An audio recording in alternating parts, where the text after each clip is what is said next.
Hello everyone, hope you're having a great day. In this video, we'll be doing a deep dive on the Rocket Sentry. From the list of Sentry stratagems available, the Rocket Sentry, on paper, seems to be a very good choice when it comes to dealing with heavies. With the higher difficulties being riddled with units such as Bow Titans and Chargers, Hulks and Heavies, I rarely do see the Rocket Sentry being used. So I was curious and I spent the past week bringing in all my missions trying to best understand the ins and outs of the Rocket Sentry, and today I'm here to tell you all that I have learned about it in the hopes that this information will help you make the decision on whether or not you want to bring it with you in your dives. But first, a quick overview of the video. We'll start with the basics.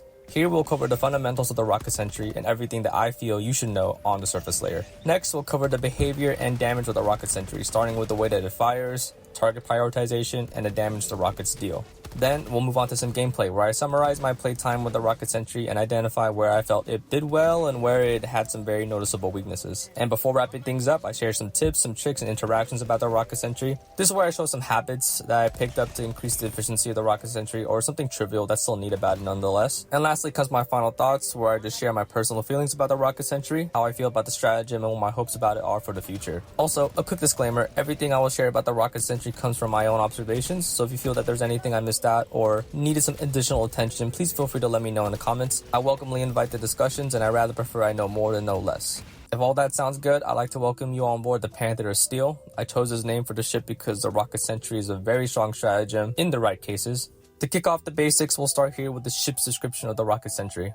As most of the player base's first experience is right here, and all expectations of the Rocket Sentry kind of branches straight from this point moving forward. It reads, a powerful automated turret, effective against armored targets. The turret will primarily aim at larger enemies. So there's a lot to expect with a description like that. Compared to other Sentry turrets, the Rocket Sentry is the only one here with a description that describes target prioritization. So of course we will be spending time to verify that. Also, despite the emphasis on the word powerful, it's just odd that they use a clip to showcase this as using the Rocket Sentry on 2 Scout Striders, arguably, in my opinion, the least concerning armored unit to fight. Comparing that to the clip they used for the autocannon Sentry, it shows it beating down a Charger and a whole line of Berserkers, which are enemies with incredibly high base health. When you call the Rocket Sentry in, it will deploy and face in the direction that you called it in. It carries a total of 32 rockets separated into 2 sets of 16. When it fires, you can even actually see the remaining rockets and when it reloads. The Rocket Sentry will always fire in bursts of 2 rockets per volley, and I mean always, meaning whether it's targeting a simple scavenger bug or a Bow Titan, it will always commit at least 2 rockets. The time in between the shots is about a second, and the time in between volleys is about 3 seconds. If the Rocket Sentry wasn't destroyed, the Sentry turret expires after it has either fired all of its ammo or it has been active for its entire lifespan, which is a little over 3 minutes. And despite there being another set of rockets available after the reload, it will not perform a second reload.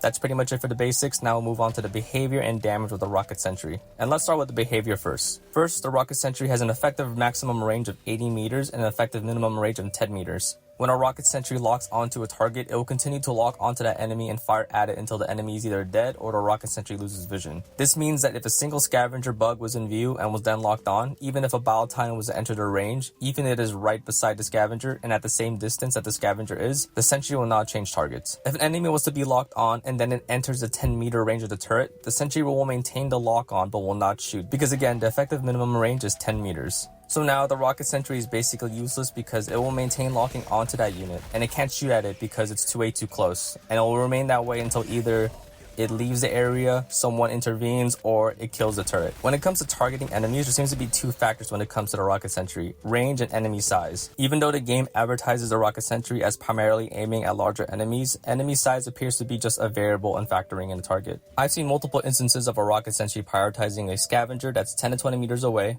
when there's a Bow Titan within range as well, but at the far end at 75 meters. I believe the enemy size comes into play when the targets are relatively the same distance from the turret. If you were to place the Bow Titan and the scavenger beside one another, the same distance away from the turret, it will almost always go for the Bow Titan. Since distance seems to triumph overall, this means that the Rocket Sentry will aim at enemies it knows it cannot shoot. And I'm going to say again, just for emphasis, that 10 meters is the minimum effective range, and anything that is within that threshold to the Rocket Sentry will be locked on but will not be fired upon, basically soft locking the turret. That's pretty much my understanding of the targeting behavior, and now we're moving on to the rockets and then damage. And it seems that there's not much splash damage of AoE on the rockets, meaning that the Rocket Sentry is very specialized for single target as opposed to mob clearing.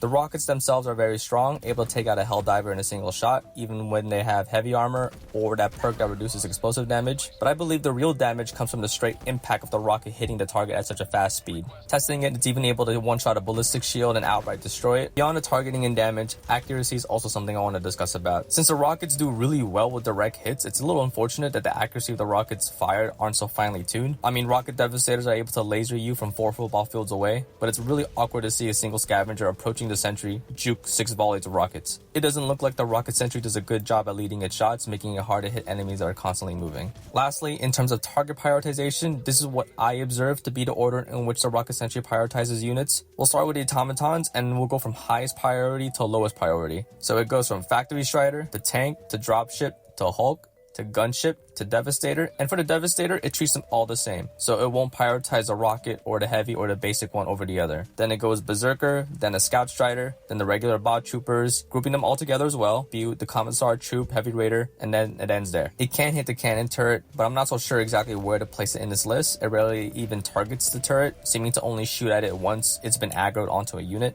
As for my list, I know it's a bit confusing to see the Scout Strider not above the Devastator. It's confusing for me too because I thought that the Scout Strider would out-prioritize the Devastator because it is technically a larger unit. However, I've always seen the Rocket Sentry prioritize shooting the Devastator before the Scout Strider.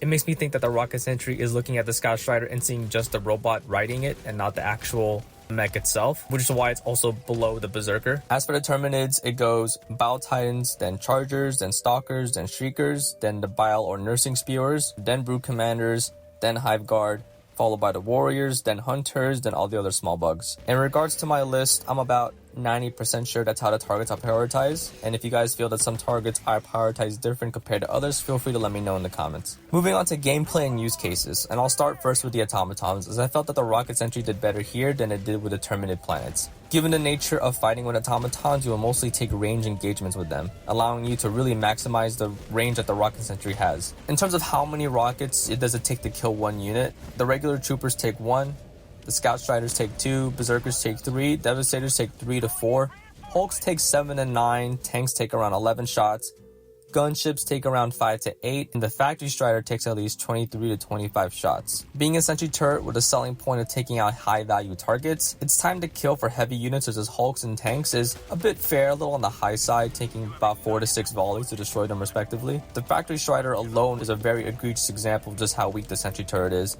taking nearly the whole ammo supply of the turret to take it out. A major difficulty in the automaton planets for your turret is survivability. The turret doesn't have much health and it can go down really quickly when it's focused. It can help to take an EMS mortar or some stun grenades to help incapacitate the bots while your turret continues to shoot uncontested. Still, I prefer to take it on the automaton planets compared to the Terminid planets because on the bug missions it could be hard for the Rocket Sentry to even get a shot off. Compared to the fighting style of the automatons, the Terminids favor numbers and trying to swarm the players with overwhelming numbers. Given that the Rocket Sentry is made for single target damage and can only dispose of one enemy at a time, will always commit 2 rockets of ammo to one target. You're gonna burn a lot for not a lot of return. However, what takes the cake, in a bad way by the way, is that swaths of bugs will easily clear the gap and get within a 10-meter range of the sentry turret, causing it to lock onto one of them and preventing it from firing because they're so close, basically rendering it useless. If you were to get it in a spot where it can shoot and target enemies, then this is the amount of rockets to kill per unit. It's 1 rocket needed for small bugs such as pouncers, hunters, and scavengers.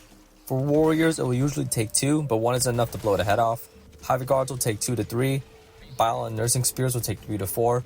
Brute commanders can have their head blown off in 1 rocket, but it may take a couple more rockets just to kill early before it bleeds out.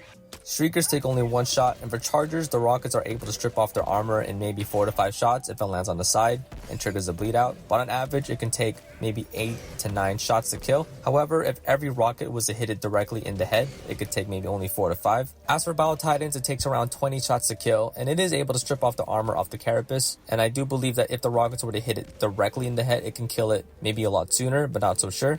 Similar to the automatons, I like to take an EMS mortar and stun grenades to stun enemies and help assist the Rocket Sentry. Since bugs will almost always be on your turret from time to time, I also recommend refraining from using explosive weapons so you don't accidentally destroy your turret when you're trying to peel enemies off of it. In terms of an ideal mission type to bring this in, I recommend the Evacuate High Value Assets mission, which is a defense mission. Here, enemies are approaching from predictable paths and you won't have to fear about your turret getting flanked and being rather useless. In both automaton and Terminid missions, a big tip I can give is try to draw aggro on you and your team so that the sentry turret can attack without being bothered. The turret is basically useless if enemies gets too close, and it will die quickly if it is locked on and fired on. So to work around this, I advise trying your best to quickly draw aggro from units before the call-in is finished and the rocket sentry becomes active. This way, enemies are looking at you and they'll be approaching you while your turret gets to shoot at enemies. So that's it for the gameplay section, and now moving on to the tips, tricks, and interactions. So I want to start this off by saying that aside from enemies, the rocket sentry is also able to lock onto and shoot structures as well. Yes, it can shoot the cannon turret, but is also able to destroy things such as the mortar emplacement, the anti-air emplacement, spore towers, and more. Going on the structures here, and starting with the automatons, it can lock onto but not destroy the bot fabricators. If you were able to get the rockets onto the vents, you may be able to destroy it, but I wasn't able to find any sentry spots to do so. But I am curious, so if anyone is able to find the angle for it, let me know. It will not lock onto and shoot the detector tower, the gunship facility, or the stratagem jammer after it is disabled. It is able to destroy the anti-air emplacement, the mortar emplacement, and the automaton dropships tied to the sabotage airbase mission objective. For the Terminids, it is not able to lock onto, but if a wayward rocket was to hit a bug hole, it can destroy it. Same with the Shrieker Nest. It will not directly lock onto it, but if the rockets do hit it, it can destroy it.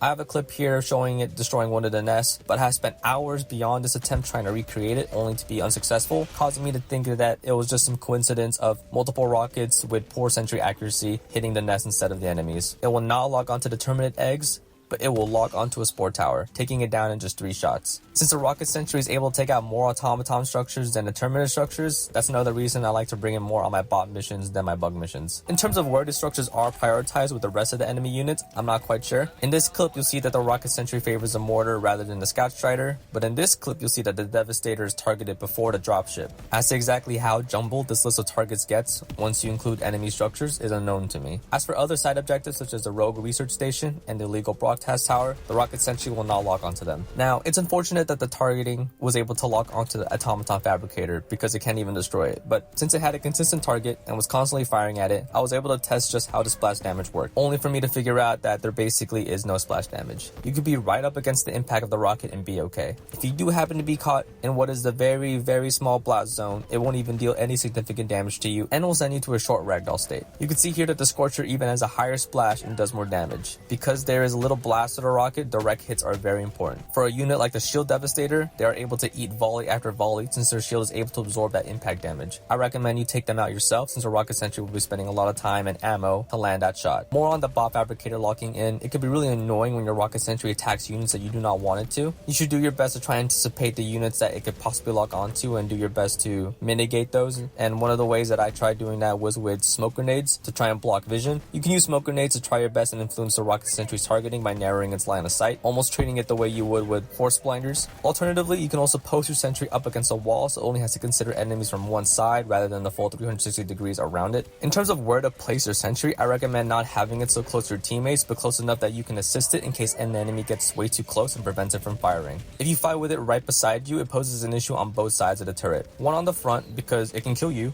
and your teammates in basically one shot, and the second from behind because the back blast of the rockets can send you into a ragdoll state. The back blast goes as far as 9 meters and it is directly behind the rocket sentry. And it does do damage though, able to kill you in a very embarrassing way if you have a sliver of health left. However, if you have the shield generator backpack on, you won't get knocked off your feet because the shield will take that slight hit of damage instead of you. You are able to climb on top of the rocket sentry, letting you fight really close to it without having to deal with the dangers of being behind or in front of it. Now, the best place to put a rocket sentry in my opinion is up above where enemies can't easily reach it. And unfortunately, boundaries in this game work in a way where stratagems would simply bounce off of a rock or roll off of high areas. But if it was to be in a high enough platform, it will definitely be able to be effective and help you and your team out. Next, for environmental hazards such as blizzards or sandstorms that reduce vision, this will cause the rocket sentry's effective range to lessen from 80 meters all the way down to 30 meters. In terms of loadout options, the only armor specifically that I can think of for the rocket sentry will be any armor with the engineering kit passive, so you can carry more stuns or smokes to assist your rocket sentry. In terms of weapons, anything that's going to let you aggro a lot of enemies really quickly, such as an SMG or shotguns like the Breaker Incendiary, but nothing too explosive or too wide, such as the Scorcher or the Eruptor, because you may destroy your sentry in the process of trying to peel enemies off of it. In terms of stratagems, I only like to couple it with the EMS mortar. because it's long range, it can hold enemies in place, and it can prevent waves from approaching too close to your sentry. Lastly, just as a quick note, you have two ship upgrades that affect the Rocket Sentry. One doesn't affect it at all, or seems not to, and the other doesn't even really do anything. If you have the Shock Absorption Gel upgrade, your Rocket Sentry, or well, all your sentries, will have 50% more ammo. Or it should, but it really only gives the Rocket Sentry 25% extra ammo. The Rocket Sentry has two sets of 16 rockets, but that 50% only applies to the first set, having it fire 24 instead of 16. Once the Rocket Sentry reloads, the next set only has 16 rockets. Second, if you have the Blast Absorption upgrade, your sentry will take 50% less damage from explosions. And before the upgrade, the Rocket Sentry will die from a single rocket from a Hulk. After the upgrade, the Rocket Sentry will still die after taking a single rocket from the Hulk. So someone tell me what am I buying these things for? Overall, the Rocket Sentry is one of those stratagems that, if the stars are aligned, can be really useful. I don't believe it needs to fire rockets at the same damage as a spear or an EAT because it has more than 30 in one turret, and so some damage adjustments are expected. And I think the time it takes to kill units such as the Chargers and Hulks are kind of fair. They're a little on the high side, so maybe a little bit of a damage increase would be nice. I think that beyond fixing the ship upgrades, the Rocket Sentry should have at least some level of splash damage with the rockets. This allows it to still prioritize large units, but can still provide meaningful value on the event that it targets a small bug or a small bot. On the other hand, you can exclusively have it only target large units, because that will work great too. This will make the lack of splash damage fine, since the Rocket Sentry will now be more focused on single target damage and dealing high damage to single enemies. I do like the idea of the Rocket Sentry, and watching it engage large enemies in a distance looks absolutely cinematic. It's just a shame that it either dies too fast or happens to hit something else on top of the other existing issues. That pretty much wraps up the video and everything I have on the Rocket Sentry. If you like what you guys see or like what you heard, be sure to like and subscribe. I enjoy doing these Helldivers 2 deep dive videos, so if you're interested in content such as this, be sure to stay tuned. I'm also curious to see what you guys think about the Rocket Sentry and what your thoughts are about it and what you guys think in terms of it needing buffs or not. But beyond that, I appreciate you guys for checking out this video and have a nice day.